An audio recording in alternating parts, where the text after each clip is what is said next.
સમાચાર પર નજર કરીએ તો ગુજરાતમાં રાજ્યસભાની ઉમેદવારી માટે આજે ફોર્મ ભરાશે. ભાજપ તરફથી અમિત શાહ, સ્મૃતિ ઈરાની અને બળવંતસિંહ રાજપૂત ભાજપ તરફથી ફોર્મ ભરશે.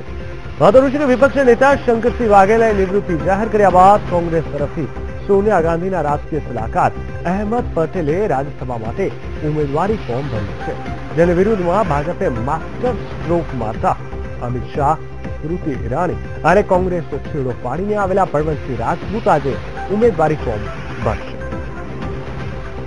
અમારી સાથે જોડાયા છે અમારા સંવાદદાતા મેહુલ દેસાઈ. મેહુલ, જણાવશો રાજ્યસભાની ઉમેદવારી માટે આજે કેટલા વાગે ફોર્મ ભરાવાના છે, શું પ્રક્રિયા રહેશે? ચોક્કસથી જીગર, ખાસ કરીને વાત કરવામાં આવે તો ભાજપના જે રાષ્ટ્રીય અધ્યક્ષ અમિત શાહ છે તેઓ જે સાંસદ અને મંત્રી સ્મૃતિ ઈરાની તથા બળવંતસિંહ રાજપૂતની સાથે આજે રાજ્યસભાનું ફોર્મ ભરશે. હાલમાં જે માહિતી મળી રહી છે તે પ્રમાણે 11 કલાકે તેઓ વિધાનસભા સ્વર્ણિમ સંકુલ ખાતે જે પોતાનું ફોર્મ ભરશે અને તેમની સાથે જે ભારતીય જનતા પાર્ટીના જે આગેવાનો પણ ઉપસ્થિત રહેવાના છે.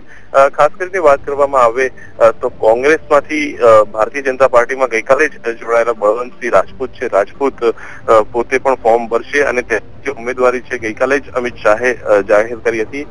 ખાસ કરીને કોંગ્રેસમાંથી જોવામાં આવે તો કોંગ્રેસની સામે અહેમદ પટેલની સામે ત્રીજો ઉમેદવાર ભારતીય જનતા પાર્ટીએ ઉભો રાખ્યો છે અને 2017ની વિધાનસભાની ચૂંટણીમાં રાજ્યસભામાં જ જો અહેમદ પટેલને મત આપવામાં આવે તો આવનાર દિવસોમાં ભારતીય જનતા પાર્ટીને ચોક્કસથી ફાયદો થઈ શકે છે. બિલકુલ મેહુલ, સમગ્ર માહિતી આપવા માટે ધન્યવાદ. તો નિયમ પ્રમાણે આજે જો વાત કરવામાં આવે તો રાજ્યસભાની ચૂંટણી માટે આજે ફોર્મ ભરાશે. આજે ફોર્મની વાત કરવામાં આવે તો રાષ્ટ્રીય અધ્યક્ષ અમિત શાહ, સ્મૃતિ ઈરાની અને બળવંતસિંહ રાજપૂત ફોર્મ ભરશે.